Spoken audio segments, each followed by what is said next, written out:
किसी गांव में रीमा अपनी मम्मी सीमा और पापा रमेश के साथ रहा करती थी। वह बहुत ही चंचल थी। उसके चंचल स्वभाव से उसके आस पड़ोस के सभी उसे बहुत पसंद किया करते हैं।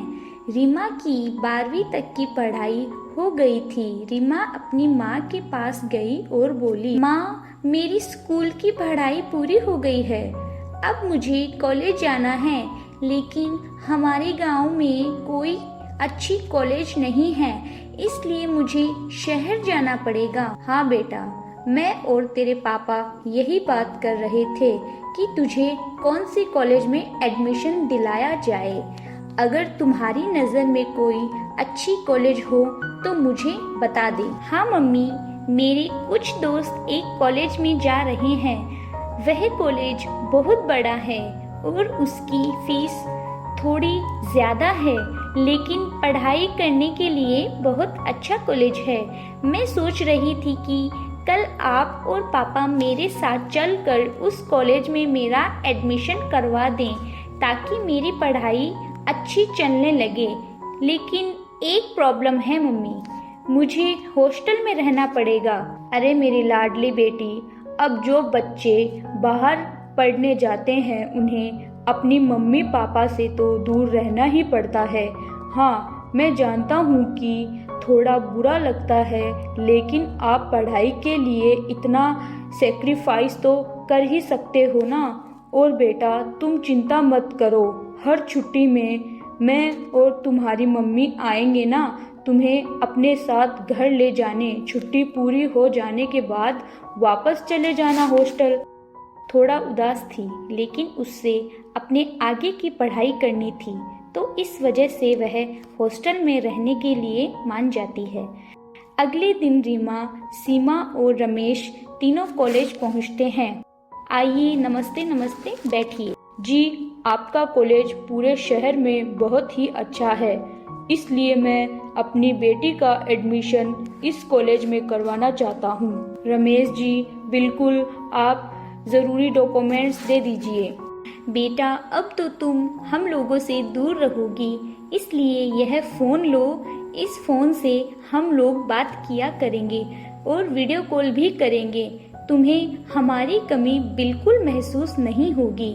ठीक है बेटा, अपना ध्यान रखना। इतना कहकर दोनों ने रीमा को गले लगाया और रीमा का सामान उसके हॉस्टल रूम में शिफ्ट करवा दिया और दोनों घर चले गए। कुछ दिनों बाद रीमा के चाचा जी का लड़का श्याम रीमा से मिलने के लिए हॉस्टल में आया, पर चौकीदार ने उसे मिलने नहीं दिया, बाहर से ही वापस भेज दिया। बाद में जब श्याम ने रीमा से फोन पर बात की और उसे बताया, तो रीमा गुस्सा हो गई और चौकीदार से झगड़ने लगी। आप होते कौन है मेरे रिश्तेदारों को रोकने वाले? आप अपने काम से काम रखिए। हम फीस देते हैं तो आपको तनख्वाह मिलती है। ज्यादा मालिक बनने की कोशिश मत कीजिए। बेटा, मैं तो बस अपनी ड्यूटी कर रहा हूँ। आपकी ड्यूटी बस कोई आए तो गेट खोलना और बंद करने की है। आप अपने आप को हॉस्टल का मालिक मत समझो। रीमा इस तरह से भड़कती हुई चली गई। रीमा सारे टाइम पढ़ाई करती थी, लेकिन खाली टाइम में सोशल मीडिया पर अपना वक्त बिताने लगी। एक दिन उसने सोशल मीडिया पर एक पोस्ट की। उसके पोस्ट करने के बाद ही कुछ समय बाद एक मैसेज आया। हेलो, आप मुझे जानते हैं? नहीं, जानते तो नहीं हैं, लेकिन जान जाएंगे। एक बात तो माननी पड़ेगी, आपको मॉडलिंग में ट्राई करना चाहिए। क्यों? क्योंकि आप मॉडलिंग में जाओगी तो बहुत आसानी से जीत जाओगी। आपको मालूम भी है आप कितनी क्यूट हो। राहुल रीमा की जमकर तारीफ कर रहा था। रीमा को भी खुद की तारीफ करवाने में बहुत मजा आ रहा था। इसी तरह वो दिन रात बात करते थे। अब हम अच्छे दोस्त हैं, मुझे तुमसे मिलना है। लेकिन हमारे हॉस्टल में किसी बाहर वाले से मिलने नहीं देते।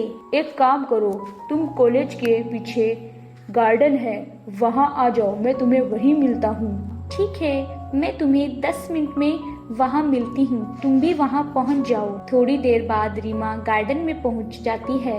वहाँ देखती है कि राहुल अपने दो दोस्तों के साथ खड़ा है। राहुल, ये सब क्या है? फंस गई चिड़िया जाल में, देख क्या रहे हो, पकड़ो इसको और गाड़ी में डालो। रीमा चिल्लाने लगी, बचाओ बचाओ। पर राहुल और उसके दोस्त उसको पकड़ लेते हैं और रीमा रोने लगती है। तभी राहुल के सर पर एक जोरदार डंडा पड़ता है। राहुल एक ही बार में बेहोश हो जाता है। रीमा देखती है कि हॉस्टल का चौकीदार राहुल के दोस्तों की पिटाई कर रहा है। शोर सुनकर प्रिंसिपल साहब भी आ जाते हैं और तीनों को पुलिस के हवाले कर देते हैं। रीमा को अपनी गलती का पछतावा होता है और वो अपनी गलती की चौकीदार से माफी मांगती है। मुझे माफ कर दीजिए अंकल, आज आप ना होते तो न जाने क्या होता। घबराओ नहीं बेटी, मेरे होते हुए ये तुम्हारा कुछ भी नहीं बिगाड़ सकते।